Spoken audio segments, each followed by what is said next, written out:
Ladies and gentlemen, I got some news to share with you about Yukon Forge.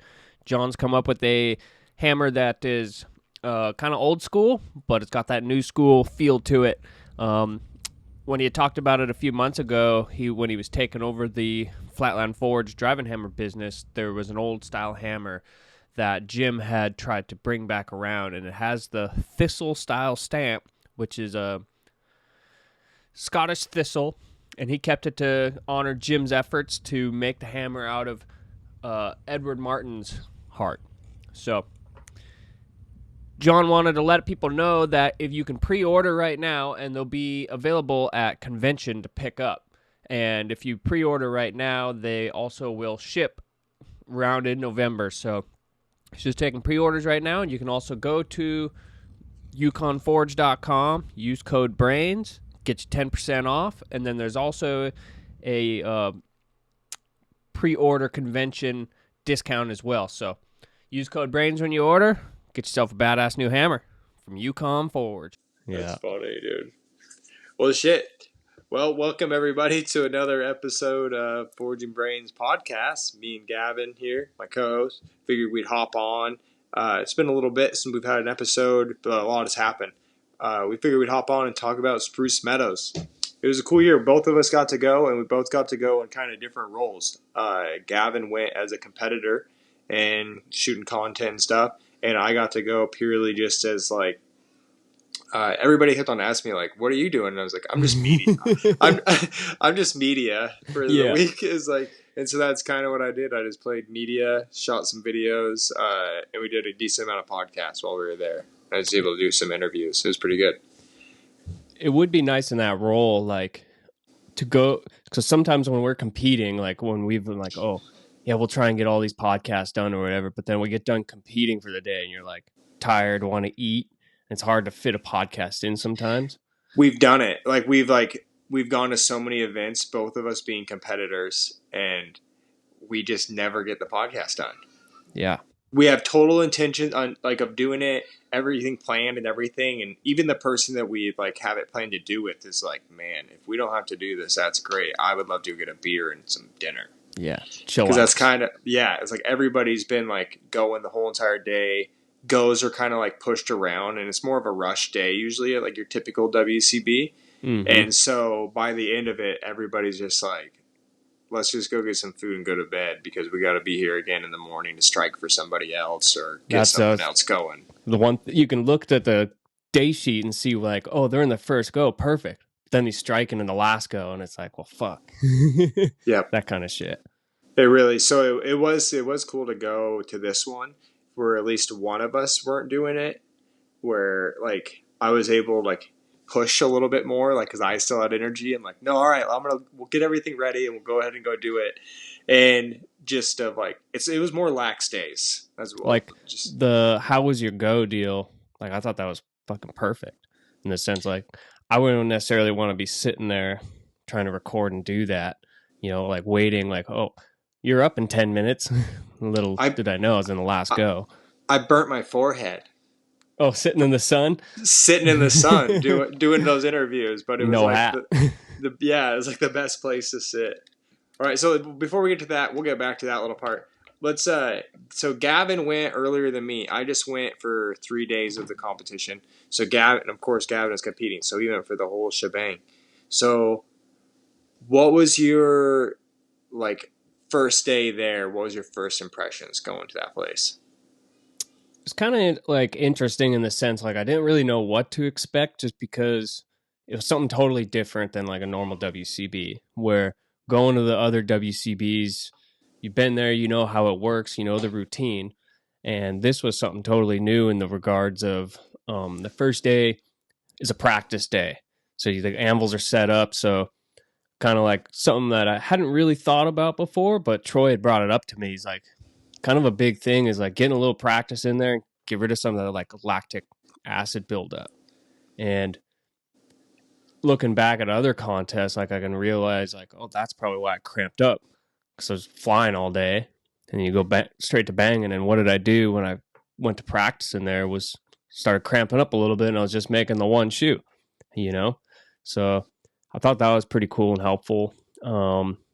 And then one big thing about Spruce Meadows is when you're there at the tent, you're not going to realize the massive size of this facility. So it was pretty sick that they took us on a full tour that afternoon, and you really get to take in like how big that fucking place is. Like it was 500 acres, and it was almost like you're walking into a little village. Like all those storefronts or whatever that have like each different country on it, like Poland, Germany, like that was like all food vendors from each country, I guess. And they were saying like before COVID, it was a lot better and thriving. Like now with inflation and everything, it's gotten harder as far as like as many like vendors were there. But that was pretty sick to see the whole facility, really. Yeah, and that's so. Even when I showed up and I didn't get the tour, but I was able to I wasn't on as much a schedule as everybody else, so I was able to walk around a little bit. And like when I described it to my wife and stuff like that, like it's a fairgrounds. A massive, really nice fairground. Yeah. I mean, like if you want to maybe Gavin can like stitch in a map or something or an overview of the dang place because it is like crazy how big it is. But imagine like your state fairgrounds or something like that. But it's but more permanent. It's not like little tent vendors and stuff like these are brick and mortar front places. Yeah. Very, very nice buildings and everything like that. Very nice stalls. There's a couple just big hoop hoop barns, what I always call them, but they're like hoop arenas, like they're a half round deal covered in fabric, Mm-hmm. and those are stalls and everything. But for the most part, it's all very nice clay tiled roof, big Yeah, where the elaborate public is. places. Yeah. Yeah. I mean, to put it in perspective, like one of the events that we went and watched, they're paying $3 million for the winner. So there's a lot of money there, floating And around. yeah, and the arena, like the main arena, is the Rolex Arena. This is a arena sponsored by Rolex, Yeah. like with the Rolex watch clocks out there and everything. And these horses that we're watching there, like a lot of these horses are Olympic level horses or maybe a little above, because they were saying that the jumps there at Spruce are bigger than the jumps typically at the Olympics, because not every country at the Olympics has that caliber of horses. But Yeah, there was a guy there that had won gold this year at in Paris, and he was yep, there jumping and shit like that. It was pretty cool. yeah, it was super cool to see that. Like that's the, I guess, the caliber of this facility is like Yeah. it's some of the best of the best. This is huge money for these people. Like it honestly, like when I showed up there, it's like, man, we cannot screw this up. Like we got to be on our best behavior. Like when I go to a normal WCB, I wear a hoodie and a t-shirt each day. Like at this Yep. one, I was like, I'm gonna wear a button-up shirt each day with my hair done. Done up. I'm gonna try to look professional here, Yeah. because and I think we all should, because it's that nice of a place. It's like we should probably have these people take us seriously.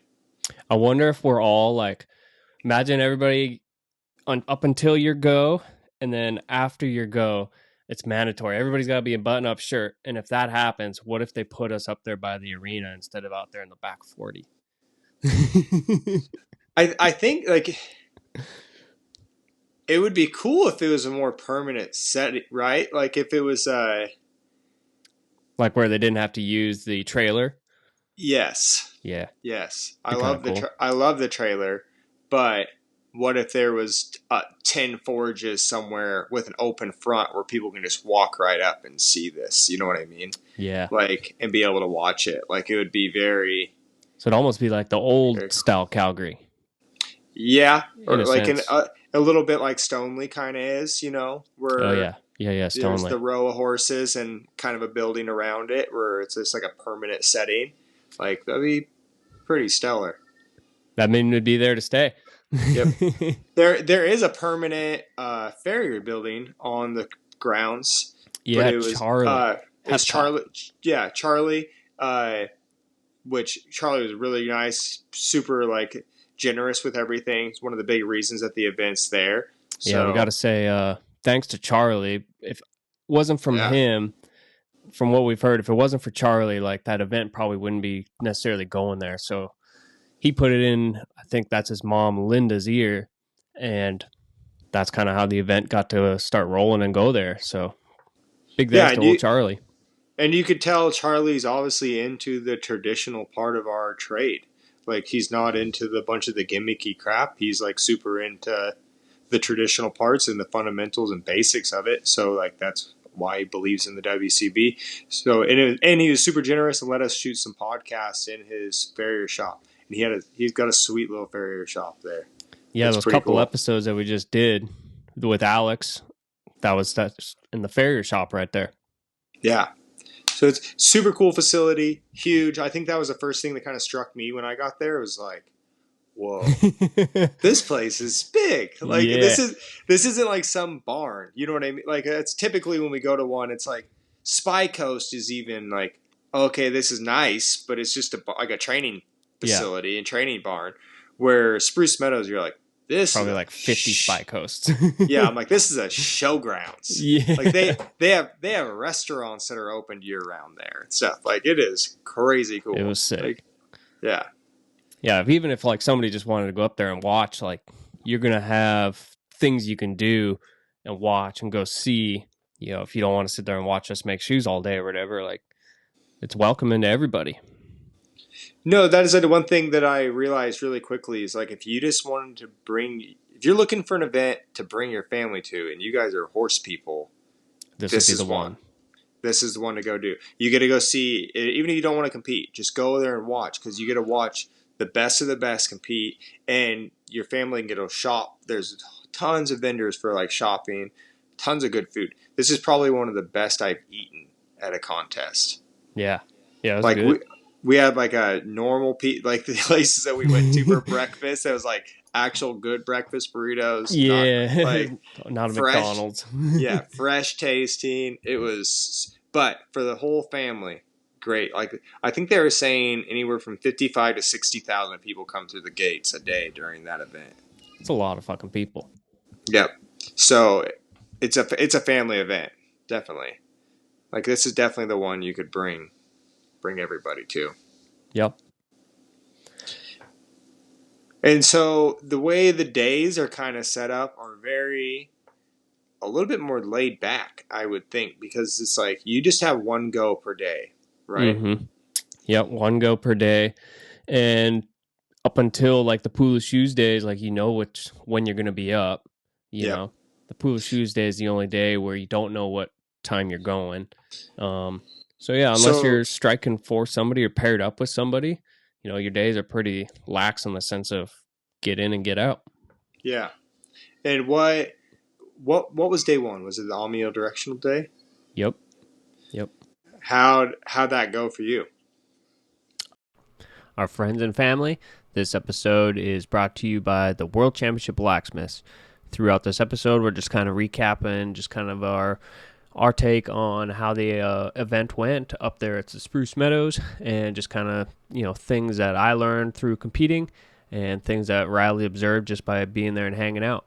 You know, if it wasn't for the World Championship Blacksmiths, we wouldn't necessarily like have this community to, you know, bring us all together and ultimately to better ourselves through our trade, you know, have a goal to strive for and, you know, something to work towards. So, but also World Championship Blacksmiths has a whole merchandise line and some tools that they sell. So you can go to their website, worldchampionshipblacksmiths.com, and use code BRAINS and help show your support that you support the World Championship Blacksmiths. And if you use that code BRAINS, shows that you support the show as well, and we would appreciate that. So, you know, go check them out, sport some cool merch. We'll see you guys at the next one. Thanks.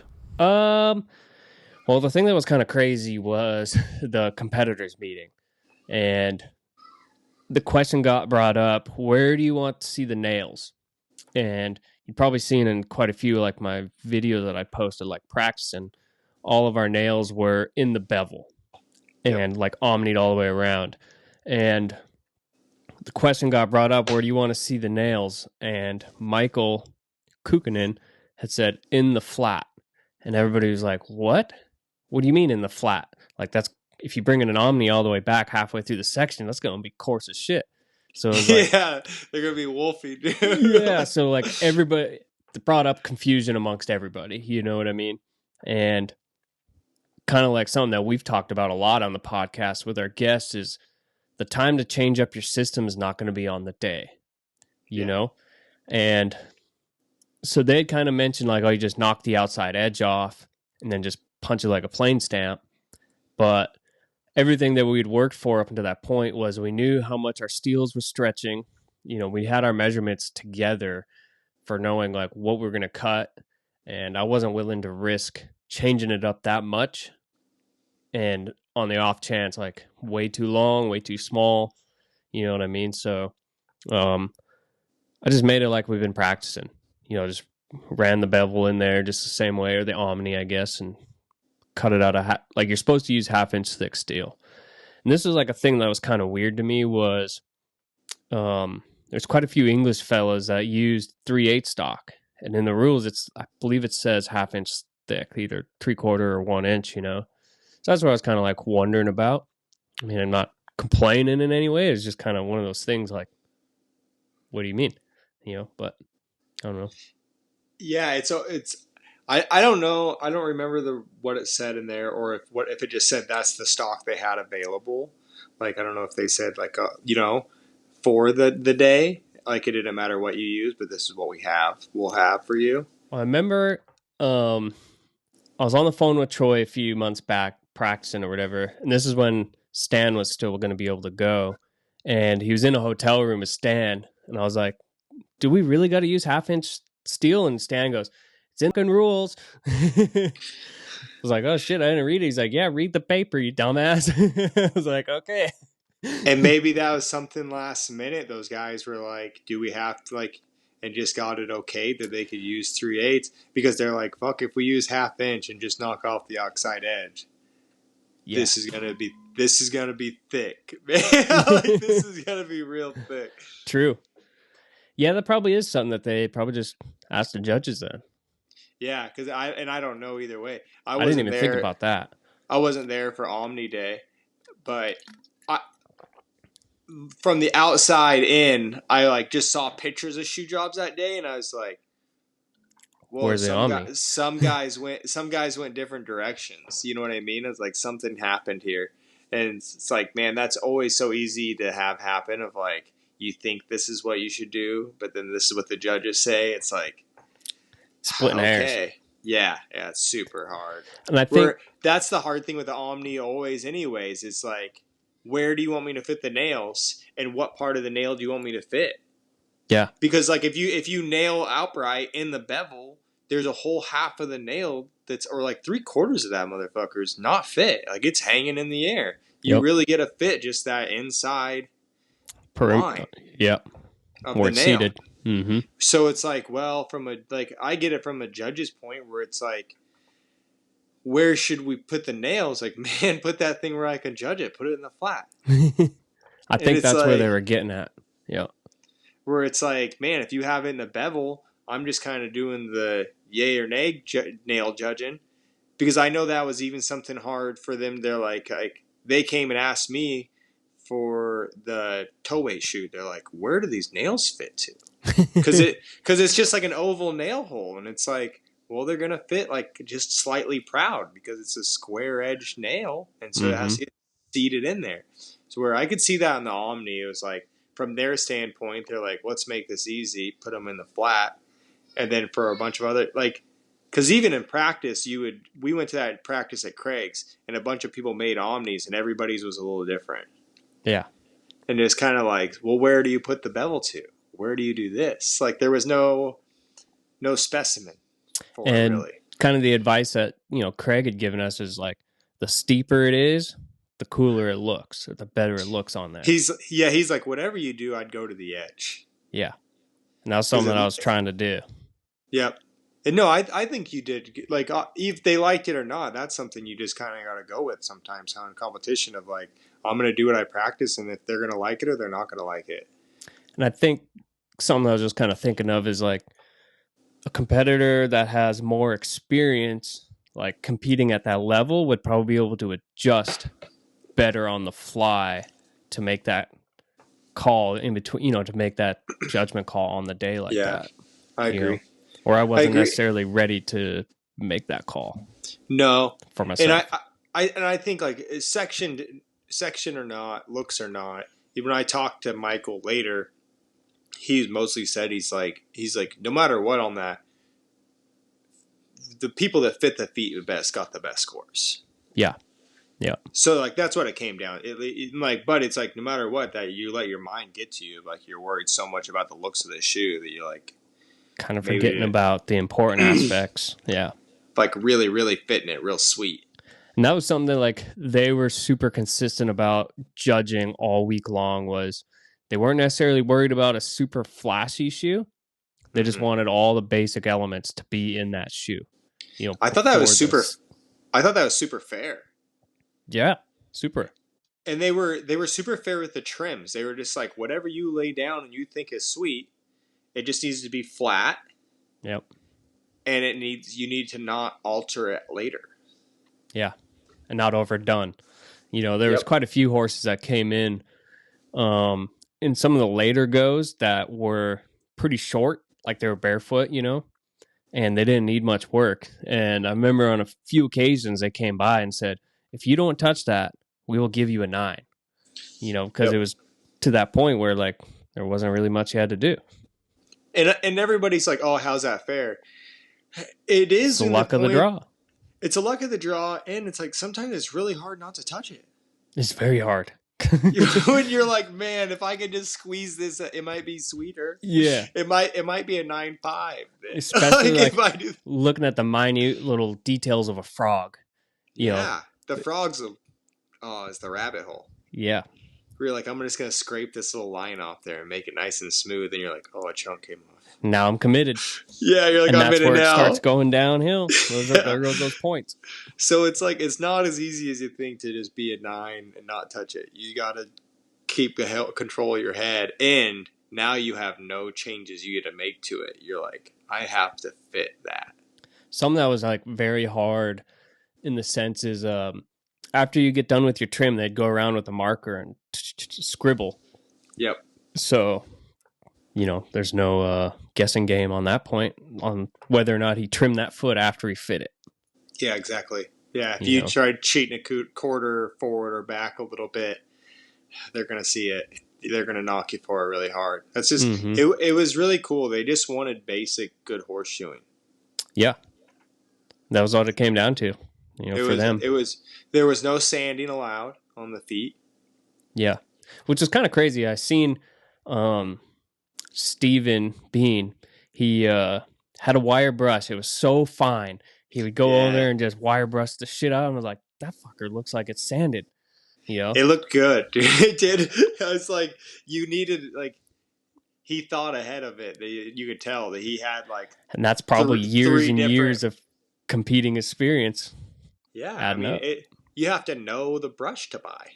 Yeah, like to be that fine and that short of bristled to like, man, it did look sanded. It looked nice. Yeah. Like that's it looked like one of those sanding like, sponges, to that level of sanding. Yep. It wasn't like the sanding system we got now, but no, it wasn't a bowling ball, but it was. It set it apart. It made it uniform. Yeah. It made the whole foot a uniformed looking look. So it looked like that's the hard part. It's almost like the whole thing was sandblasted again, where it's just like it's not bowling ball, but it's all very uniform where you can't tell the difference where he filed and didn't file. Yeah, that's a big one. It was cool. Yeah. Yeah. Things you learn just by being there. What was day 2? Speed shoeing and tongs. The old 20-minute speed shoeing out of the Heim Preventer Roadster. Yep. And then the tongs. I wish I would have been there for those ones. Was it interesting? Was there a lot of different ways that people did the speed shoeing? At first I thought there was going to be, and I remember like the first time when we went to Craig's and we seen them flipping it over in the block like that. Yeah. And we're like, that is fucking crazy. I don't think that'll ever work, But I bet half the guys there were doing it that way. Really? There was a lot of people doing it that way. I was surprised. Yeah, because my mind instantly went to how you were doing it. Like you guys Just had a set it in the block. block. You guys ran it up, got thickness, Yep. and then set it down in a block to make it into that section, to make it into the L. And I mean, that worked pretty sweet. So the only thing that we lacked sometimes with that is if we didn't knife it up enough or sink it all the way down in the block, you would lack a little bit of height on it. That was the Yep. only inconsistent part with that. But the Yeah. consistent part was that it had a consistent ramp in it every time. Yeah. No, I think that's how I would have done it because it is like doing the fanning out first and then trying to bend it. You know how the other guys were doing it. It's like uh, if it's just a different heat, different sledgehammer, everything could matter of like how much that thing fans. I'm very fortunate and got to say thank you to Troy to let me use that block. Because if it wasn't for him, I wasn't going to be doing it that way. No, like tool guy completely. Yeah. Troy had, of course, had a real sweet block set up that ran nice. So we had one made up before that we'd been practicing with, and then like the last practice I was there, he's like, "I'm gonna try making another one so I can make it a taller ramp or a taller fin on there." I was like, "All right." I was thinking it was gonna take him a couple hours, in the evening, and he just whipped it out in fucking like 45 minutes. I was like, that would have taken me way longer if I'd had to do that. Yeah, you don't have any power. Like, you know what I mean? Like, it's the difference in Troy has a freaking press and a power hammer sitting right there. Yeah, it was sick. I was like, man, I'm thankful to have you here to help me, and you're letting me use this block. Yeah. Oh man. So there, like, how many? Like, was there any other methods at all? I remember seeing on like the practice day. I don't remember who it was or what country they would have been from, but the trick of like taking a cross peen, you could sit in the step of the anvil, you just hit that cross peen and it gets a fold in the section. I've Oh seen some guys yeah. practicing it like that, and it didn't really look that awesome. Then I've seen some guys where they bump it up and just gain a bunch of height on it and then set it over the step of the anvil that way as well, and then come in with a set hammer and clean it up. And the only thing that it lacked was height on that. And then, I'm trying to remember. For some reason, I think Matt Findler did it in a pretty cool way. I can't remember exactly. Like, I feel like I remember him cutting it out or something. And in the process, like, that's pretty fucking cool. He's like the dude. He did something weird like that. Not weird like that, but just different. At Fort Worth with that onion heel shoe. Yeah, dude. Yeah, he like cut those heels out. Yeah, when he did it, I was like, "What the fuck? Why that's too easy." Yeah, why did I not think of that? Yeah, like that was so simple. Like, well, that's the same with that fucking French iron. I seen that guy Jesper Eriksson. Yeah. So okay, we'll get there. So Tong class. How'd Tong class go? To be 100% honest, the Tong class was the class I was worried about the whole thing. Like, I mean, I probably made 20 pairs of tongs in my life. I don't think you were alone on that. No, probably not. I heard even multiple guys. Alex Collier was saying, he's like, that was the class I was scared about. He's like, I ain't no fucking tong maker, So there's quite a few people that were worried about it too. I thought it was really cool that there was a tool class in there. Yeah. Because it kind of set it up of like, you had to be a well-rounded horseshoer. Yeah. You had to be a horseshoer that could at least make a pair of tongs and they're usable in in a very short time frame. Very short. Like that's, I don't think people realize how short that is. Yeah, 30 minutes, make a pair of tongs. That's cooking. But I did gain a lot. Thankfully, I got to practice with the guy that made the specimens. So that was very helpful. And then, go to you for any advice, tips. What am I doing wrong? And then getting together there at Craig's, I basically hammer out a pair and you'd be like, that shit, do that, fix that or whatever. And so it does help to know guys that know how to make tongs and can reach out to them, you know. Yeah. But no matter what, you still have to practice them, and like it's still And you know, the time frame's the big one. Like have a system for that time frame. and you got to build a pair exactly the same. They just are ready to go together with needs no. I think that was like the biggest thing that even I was like, man, if I was going, It's easy to just, hit it one too many times here and it gets long, you yep. know. Yeah, even when I'm making tongs at home, I'm just kind of cruising through them. I made a pair tonight, and it was like, you just get to the end, you're like, yeah, I got to heat up this one a little bit more and just give it a couple more kicks over. Yeah. And it's like, but you don't have time for that there. Like, no, that extra heat you take on the one, may sacrifice you in the fitting up part. I thought it was cool because I didn't get to watch it in person. Watching your video, how many guys had jigs to make the offset to get the handle stacked back up? That one that Money had, when he whipped that thing out, we were like, what the fuck is that thing?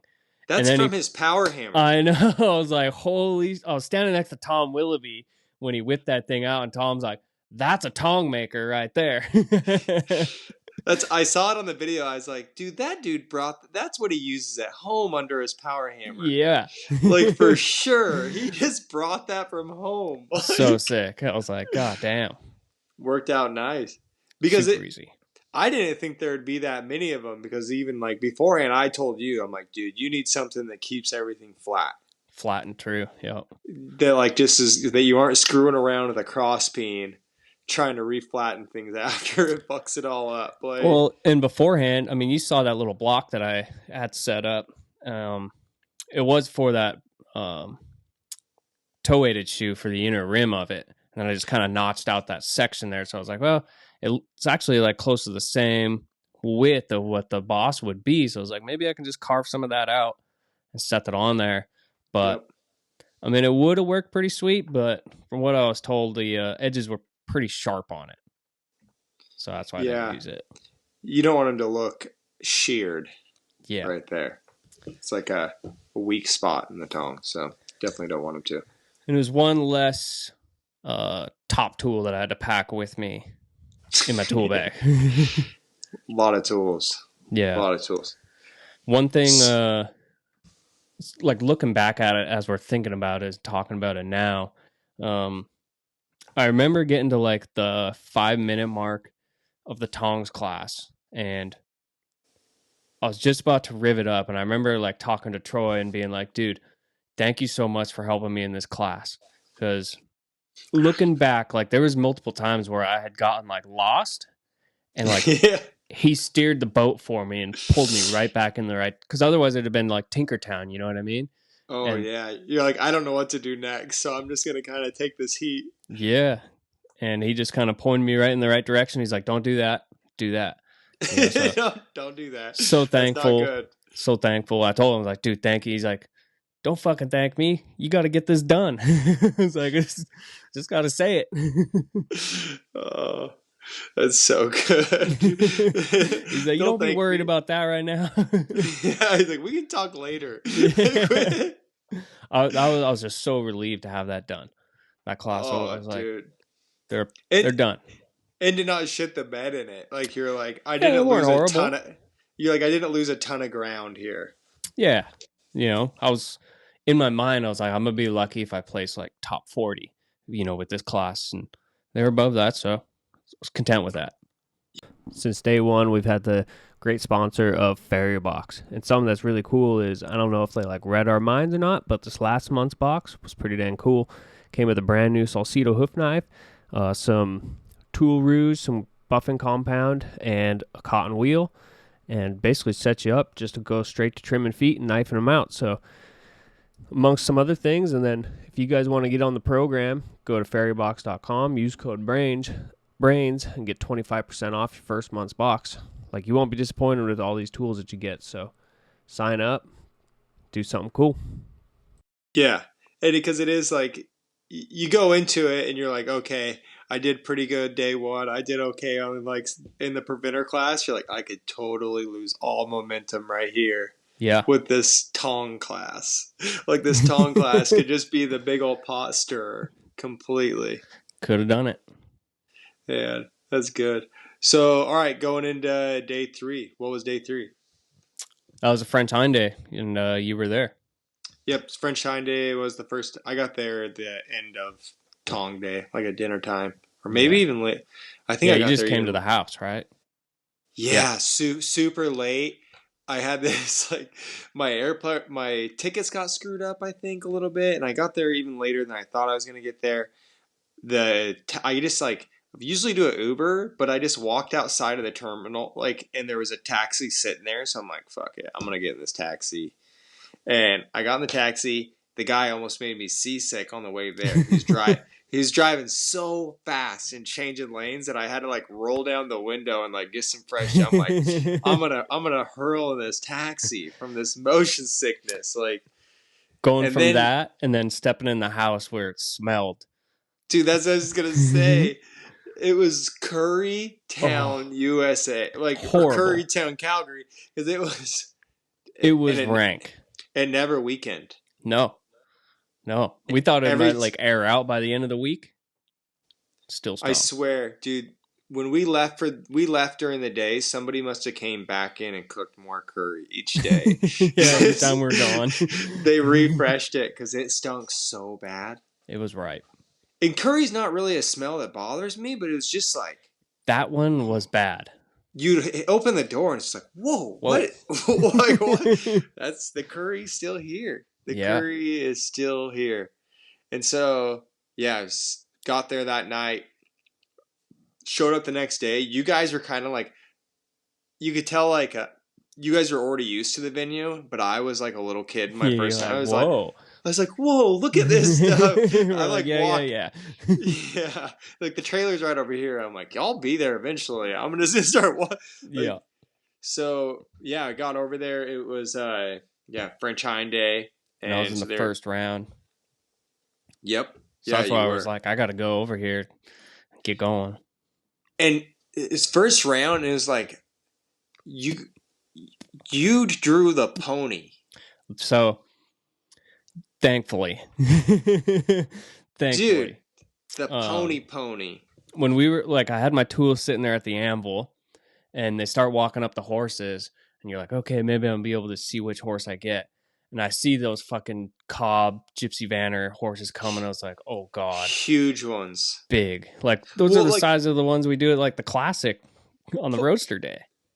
poor Lynn Flair, she Oh got one like just a horse down from you. yeah, Like here you are shoeing this horse. Like I'm not joking, dude. That horse is so tiny. I don't even shoe one that small in my books. Do you remember how wide it was? I think it was like four and a quarter, 4 3/8 by 4 3/4 long. Yeah, tiny. Yeah. And yeah, Lynn's got one the size of her face over there that she's got to make a French hind for. I think some of those guys said they cut like 15 inches of inch and a quarter, you know? Yeah, that's what it looked like. That's massive. And then you cut 10.5 inches of 3/8 3/4. Because Yeah. I remember seeing it on the anvil and the ruler, and I was like, "Is this serious? Is this really what?" I was like, A "Is this bunch of really what?" people came up and were like, you're using 3/8 3/4? I was like, yeah. But as I look at Troy, I was like, "Troy, is that really what he's cutting? There's no way that's gonna fit that foot." And Troy's like, "It's what our measurements say. It's what we're cutting." And I'm just like, He's the one that talked me into it. I was like, that's why I was like, man, if Troy says it's gonna be okay, it's probably gonna be all right. I'm like, my math is not mathing on this. That does not look like. I'm like, man, I My do not math's believe. not I do math. not. I do not believe right now. Yeah. That's, dude. I was like kind of stressed. I was like, because it's still like my first day there watching. I'm like, I'm gonna watch Gavin shit the bed here on the first day. He's gonna nail this noodle of a French hind onto this horse. I was worried about it. How much did you end up bumping into there? It was like 1 3/4, almost 2-ish in that range. That's so good, dude. Just like That's, bumping it up. And then it was just down to like an 8 1/4 inch shoe, you know? yeah. So then it's just making a horseshoe at that point. Cranked that thing around. It actually looked really nice on the horse. Yeah. I mean, the fuller end wasn't that great, and my clip sources weren't awesome. But No, it's like, yeah, and like we got to look at the shoe after it was off the horse, and me and you both were like, you could that's pick it hideous. apart. Yeah. Yeah, it's like I was like, okay, but on the foot, I was like, that was the right section. That Yeah, was it it's right turned there. out. 10.5 inches of 3/8 3/4. I never thought I'd see it. Me Like, either. And I hadn't made one. I'd never made a Frenchie out of 3/8 3/4 up until that point. God, it's so good. You know, It's like so good. when we say about changing things up on the day like that, I was comfortable enough making one out of 3/8 3/4. Anyway, it was cool to see because it's like it's the same thing that Classic did for my head of like I didn't understand roadsters at all until I started seeing a lot of them on feet. Mm-hmm. And you start putting them on feet, and you're like, okay, I understand why this toe's this way. I understand why this has to come around this way. I understand when you use this wedge, where you use this caulking. Like it starts making sense. You're like, I might not be able to do it all perfect every time, but I understand it a little bit. Right. Where getting to see that many, especially me just watching too, I'm sure is even more so for the guys that actually practice putting them on. It's like I was like, oh, I understand why a French hind should look a little different. It's crazy seeing that many nailed up and seeing the different widths of the toe. Yep. Like we think of a table specimen and it's got like a nice wide toe in it. Huge. And a lot of the times, they're a tight, narrow toe, to fit like that. Way tighter because that's also something they didn't want to see any white line. No, you were going to get crucified if they saw that. Yep. So it was very tight toes because you were fit all the way pretty much up there. Yeah, they wanted like half the thickness of the hoof wall, Yeah, which is not that much, No, it's what is that? 3/16? Yeah. There's guys every day out there going probably half inch off the toe on like just everyday shoeing. Oh, I see it all the time on Facebook where I can see the sole. It's Screw to seeing white line. I could see sole, and I'm like, oh boy, buddy. Yeah. like how did you get that nailed up? Like, yeah, I was so glad to see those fucking cool. cob horses walk by me, and I seen like 1, 2, 3, 4, and I was like, oh, thank God. I was like, and then I looked again. I was like, there's not a other horse behind that one. There is there. And then little Tony the pony come walking up. I was like, whew, thank goodness. It was old too. They said it was like 20 something. Yeah, 27? Almost 30. Yeah. Old pony. Tony the pony. And then it was kind of cool for me to see because I made the specimen that toe weight. And so it was cool to get to watch so many different ways people made it. And people had a bunch of different jigs made. Dude, that one that Stephen Bean had, that thing looked like a massive contraption. That thing was gnarly. Dude, his bags had to weigh 1,000,000 pounds coming. He had a bunch of jigs. I was like, this guy came so ready. He's got flyers miles. his jig it made the outside of the toe shape. Yep. And he had a set hammer for the inside to make that flat inside. It's like, that's pretty slick. Yeah. That's like if you're trying to go fast on that shoe, I guess there it is. It's one way to do it. Right there.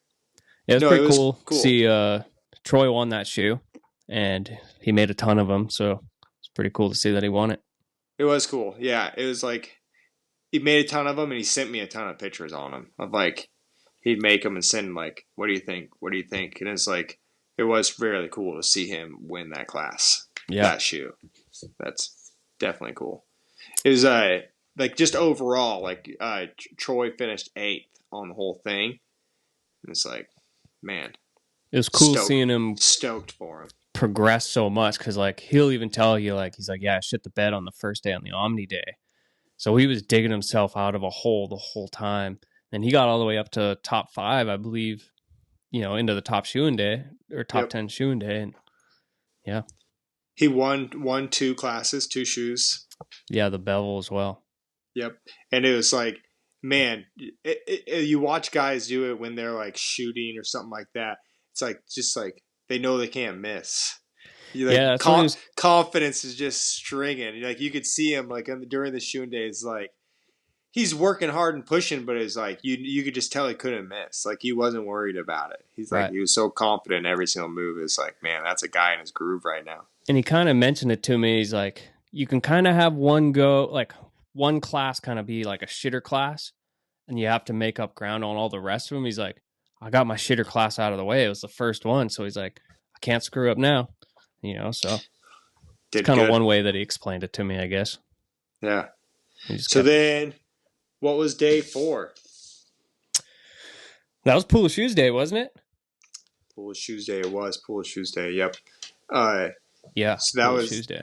and Pool of Shoes Day was the bevel and then the caulk and wedge, right? Concave caulk and wedge. Yeah, so if people kind of unsure what the Pool of Shoes means, there's like 6 shoes on the piece of paper that we have to practice beforehand. And then that morning, Craig came out and said, these are your shoes that you're making. It's the concave caulk and wedge and the bevel out of 1/2 x 1. And 10 minutes before the first round started, they list off the 10 guys that are going to be competing in that round. And then they start that round, and then 10 minutes left of that round, they announce the next 10 competitors that are going to be going in the next round, and so forth and so on for the rest of the day. Because they don't want guys to go, now we know what the shoes are, to go practice those shoes and try to get an advantage. Yep. Yes, because they didn't. Yeah, not even just practice the shoes, but like choreograph a go. Practice those shoes together. Yeah, could be a huge benefit to anybody. I mean, that was an interesting thing. Like, you asked quite a bit in like the "How was your go" interview pod. Like, did you practice these shoes together at all? And there really wasn't anybody that did. Like, it was. I remember one guy saying they did, but I don't remember who exactly it was. But Bodie practiced them together. Yeah, that's right. And that was literally, he's like, I just know my dad. He's like, no one told me anything. He's like, but I know my dad, and I know kind of what his mind's going to go through. He's like, so I had a few possibilities in my head that I thought he would pick. Yeah. And so that's what I thought he would. And that was funny day of like, because I had the how's it go, and so I kind of needed to know when everybody was going to go, and who had gone already. Mm-hmm. And so I had a list of everybody. So it's like, I think there's only like 5 people on there on the place that knew who was going to go when. And I felt, I was like, man, I guarded that list with my life. I was like, you didn't even show me. No, Gavin's like, do you know? And I'm like, yeah, and there's no fucking way you're going to know. I was like, I am not telling you. Yeah. I was like, God damn. Yeah, it was definitely, I was like, I am not fucking this up. No one ever gives me responsibility, and I'm not trying to fucking screw it up right now. It's like, no, but it was. I always thought of it as like it's in sports, and everything. They always do the fucking interviews right after everybody goes, and we are always getting that inside knowledge right after somebody goes. So it was. I did like not competing. I didn't like not competing. It sucked just watching the whole entire time. But I did like not having the responsibility to compete, so I could do interviews. Yeah, like that's that one, part. Pro. I really liked. Yeah, that would be super convenient to be able to have that mindset and kind of freedom throughout the day to be able to do that in that regard. So, how nervous were you just all day waiting to see if your name was going to be called? Well, I wouldn't say I was like nervous on the day. Like, I wasn't really too concerned about those 2 shoes at all. You know what I mean? Like, I kind of like what I said in that little interview after the fact. Like, I got kind of like heat stroke, as you said, through it. And I made sure, like, I didn't drink any alcohol all weekend, like I didn't want to hinder my chances any. So I was trying to make sure I stayed hydrated. And I had a breakfast, then I had a little lunch, and then I had, I didn't really have much of a lunch. I had one of the caramel apples. Yeah, you did.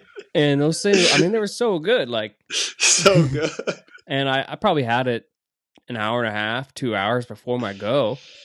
And, combined, it was so hot where we were, where it was like, we were on the anvils where the sun was starting to go down and it was like peeking through. And so the sun was just like facing on our anvils the whole time. So it was just cooking under there.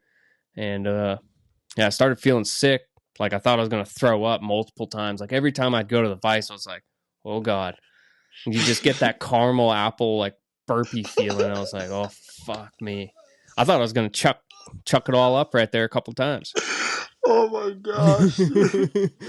That's I'd so never funny. been that close to like throwing up like non-hangovery or sick, just out of nowhere, you know. I think that's probably like the worst thing about the day is that you're like you don't know when to eat or when to do something because you're like I could be up next like right away Yeah. That would be probably like one thing to take note of for next year. because it's something that like on your normal day when you know when your go is you're like okay about an hour and a half before my go I'm gonna eat so then I just got time to like my stomach to settle and everything before I go into the go here Yep. but it's like not knowing when anything's gonna happen it's just completely Yeah, it's a crapshoot. like yeah completely crapshoot I would say so funny that was probably the hardest thing for me on that day was, you just know, not throwing up the caramel apple. fuck me, that was rough. I I would eat 10 of those right now though. Oh, they like it was ingenious that the lady would dip them in the caramel and then refrigerate them so the caramel's Oh not my all god. gooey and sloppy. Oh, No. I would And love it's one not right like now. it's not super thick like you can just bite through it real easy and the apple was like cold and juicy. Yeah, and my favorite are like green apples, so it was like the sour. Yeah, it was Yeah, super tart good. a little bit tart. Oh. Yeah, those are my favorite Yeah. kinds. I could go even though that thing made you sick, I'd probably do it. I'd have another one. It didn't make me well. So The uh, apple itself didn't make you sick. no, yeah, but like It was we had our Foz contest this 2 weekends ago, and me and Trey, we got food poisoning, and so throwing up after that meal, like I don't want to eat that kind of food. no, no. That's a different thing than the caramel apple Yeah, episode. exactly. Like I would have another caramel apple right now, no doubt. So after shoes day, there's that goes into like the top 10, doesn't it? After that. Yeah, so the next day is top 10 shoeing and top 5 shoeing. Yep, And that's pretty sick, really. it was. You know, that is the best of the best. Having a go, doing a pair of feet, and all the feet were 3/8 by 1, larger Yep, size. And so it's not just a 3/8, 3/4. I think actually one of them was Vincent LaMille. I think yep, he had it 3/8, was. 3/4. And it was just 3/4 fuller on the foot. Yeah, toe clip. Just plain shoeing. In 60 minutes. Yeah. That's So cooking. it was kind of cooking. Yeah, it was pretty fast, but it was again they just wanted basic nice shoe-ins, so and everybody in the top 10 really knew that, and so it was all like almost hammer finished work. Yeah. Like there wasn't a lot of rasp work on the shoes or anything like that, so it was really cool to see. Like it was like just like that. I was thinking of when I was watching it, like man, these shoe jobs should be like in textbooks of like this is where you should be going for here. And I think that was like a big thing, a lot of the competitors learned from the first 2 shoeing days where, the first day everybody had their sandboxes out. They wanted to shine them up really good, sand them Yep. up. Second day, there were still some sandboxes in the vices, but in those top 10 days, like most of those guys didn't have sandboxes in there because one, there's No. not much time, and two, the judges didn't really care for it. They just wanted to see basic fundamentals in those shoes. Yeah, they knew like, well, the time I could spend sandboxing, I can spend somewhere else, and they're gonna appreciate it more. Yeah. Mick, he said that straight to our faces many times. Well, Mick, it was almost like a red flag that you threw onto your shoe. Like if you sandbox the crap out of it, he was like, "What are you hiding from me?" Yeah. It's a good point. Like he was gonna start hunting on it a little bit. Where he's like, "Man, what did you do here? Why? What did you skip? Because there's not that much time in the class, so I know if you got to here, you're trying to draw my eye from something else that you left behind." Yeah. 100%. He's like a fucking cop dog on the whole situation. Like it just gave him a little hint, and so it's like if you did just have nice, clean hammer finish shoes, pretty much where like you weren't cutting the top off them and sandboxing them. Mm-hmm. He's like, and everything looked intentional. He's like, man, this is where he spent his time was forging, and it looks really good, and everything fits really nice. Yeah. He was very big on fit, and he was very big on good nailing and good, like nicely finished clinching. Yeah. Yeah, he hammered guys if like they had ragged clinches or um like RAS marks and shit like that in the top You'd side. notice like talking to people and everything, like most of the scores were pretty close to the same on trims. And then going into it, and it was like, man, when you got to fit and finish, it was like that's what set everybody apart, big Yeah, time. that's such a hard thing to do when it's all no sanding on there, you know. Yep, super hard, man, super hard. You don't get to hide anything. We kind of No. fudge things around a little bit. They just are what they are. Yep. No, it was a really cool deal. And then it was one of the nights there, we got to go watch the 6 bar horses jumping. That was impressive. It's These nuts. horses were like jumping almost 7 meters. Isn't that what it was? Yeah, 6'10" or something like that.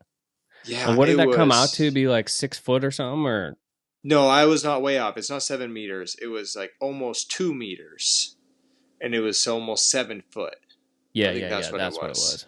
Yeah. I remember it's almost 7 foot, and those horses were like, when you watch it on TV, you don't get to appreciate it as much. Then you're just like, and it was a kind of a funny deal because it's like all this stinky horseshoers and stuff, and a lot of us pretty dirty from the day. Like not me, I was clean, but we got access into this like into the trainer and riders area. Yeah, that was pretty sick. And so it's like this nice little place with its own bar where you get to go up to the Rolex Arena and you get to watch like right up front. Yeah. You have like one of the best seats in the place. And so it was really cool to get to watch those horses jumping very up close. I mean, most of the horses that we shoe aren't jumping nowhere near that high. Like No. that's like a best of the best jumping that. And Yep. one thing that was kind of cool, like to go back to the tour, is we got to go out there on the field and stand next to some of them jumps. And I'm like 5'10" ish height wise. And some of those jumps were higher than I was, my head, and they're Yeah. jumping out there in the field. Yeah. No problem. Oh, we did see one wreck that Oh, one night. yeah. Yeah. Yeah. That was kind of Yeah. cool. Yeah. Dude, I don't think I'd have the balls to jump that high as some of those guys are jumping. Like, it was pretty crazy. It was cool to see, and it was like the whole place made a really big deal just about the horse, and that's like kind of one of the reasons to why they brought in the farriers. Is like they're all about the horse and helping the horse, and they believe in good farriers for being a part of the horse. Yeah. So it was really cool. They did have we had a great banquet night with really good food. So it was all in all, I think that was a cool event. Cool event. It had very, like I said it a couple times there. It's like it had early WCB vibes to it. It's like 2020 happened, and there just wasn't there's not as many international competitors that come to them anymore. Yep. And hopefully that starts changing a little bit, especially since they're starting to come to Spruce Meadows. Hopefully they come to a couple more throughout the year. But pre 2020, there was international guys there all the time. Like it really wasn't. It was pretty common to have a couple Australia, German guys, English English. guys, and it was like Spruce Meadows had that feel to it for me. Yeah. And even like talking to, guys from other countries like that hadn't competed around the trailer, like they would all say like just competing at this trailer is something totally different than going to any other kind of contest. Cause like the trailer in itself is a beast of its own, like the Yeah. blowers, fires, everything. He's like, a lot of them said that. Like that is a learning experience in itself the first time you compete at that trailer. Oh, I think that's huge. And like Craig has said it multiple times that you can't think of going to compete in a Spruce Meadows as a 1 year go and done. Yep. It's something that you have to like. It's a 3 year plan almost. So you're going to go to the first year and get your ass handed to you. Yep. You're going to do a second year, do a little bit better, and then you're going to go your third year. You might have a chance of doing good. Yeah. Because it is, and it's something that a lot of us take for granted that have been to a lot of WCBs, that working at the trailer is a little second nature, and a lot of us have our house setups set up by a lot like the trailer, Mm-hmm. but you can't replicate that blower, No. the heat, The heat. and the noise. Well, fuck. Even the speed shoeing class, like those fires were cranked, full Yep. blower, all the way like, for 4 hours. And two of them were so hot, like coming out the chimney, the wood on top started smoldering and almost caught the trailer on fire. Oh, gee. Yeah. Yeah. Like that's Dude, it's cooking, hot. dude. That is hot, especially just like that many classes of speed shoeing. So like it can handle it during some match plays, but Yeah. that many speed shoeing classes in a row, It's I'm probably a sure good that would thing, do it. like, it goes from that speed shoeing class where it's cranked, and then you're going to the tong class where it's just like mellow. Yeah, Good for no, the it's probably trailer. kept it a lot. Yeah, makes her happy. Yeah.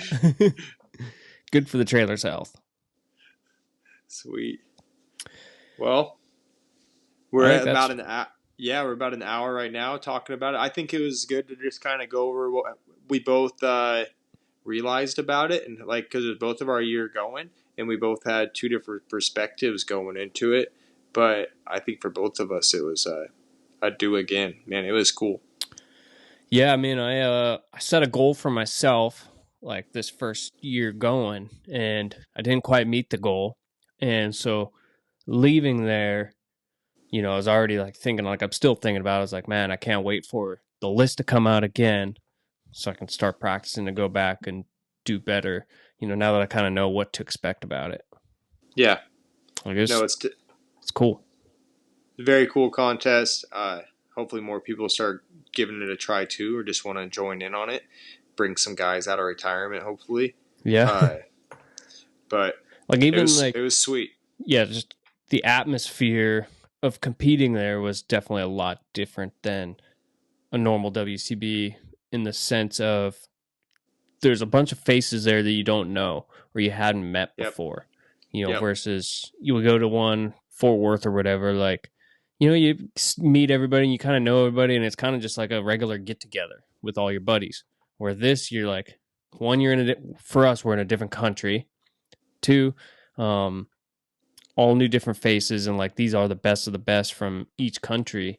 So kind of like sets into yourself like this is higher level and it's cool. There's a lot of It's definitely like normal WCB is pretty fast paced, but it's like you're saying, it's more of a get together. You already know a lot of these people, so it's you're like not as afraid to like ask for advice and stuff. Where it's a little bit more of a learning experience at a normal WCB for everybody, and that's what's really great about them. But then like Spruce isn't so much that. Spruce is like if you're going to watch, you could definitely learn some stuff, but it's like it's a show. You're getting to see like a really good, obviously like a really good show and entertainment of these guys are really good, but it's less up close asking as many questions and stuff. But it is more laid back where like you get to actually meet these people and hang out with them and stuff afterwards. Yeah, and you're kind of also, if you go up to somebody, you want to ask them like, "Oh, how are you doing this?" They're going to be a little reserved on. Well, I'm not really going to give you my tips and tricks yet. I'll Yep, let you know when the class is completely. over. Yes, yeah. You know, No, we're a normal WCB. Everybody will just tell you how they're doing things. This yeah, one is like everybody's hiding their toolboxes and stuff and closing them up before people can look into them because like yeah, I got a jig in there for tomorrow that I do not want you to see. yeah. And the funny thing is, like, we're gonna say we're gonna hide that jig that we don't want somebody to see, but it's like they ain't gonna be able to go and replicate one overnight and make one, and Well, who was it? Sergio. Sergio Oh did really yeah, good. None of his tools showed up.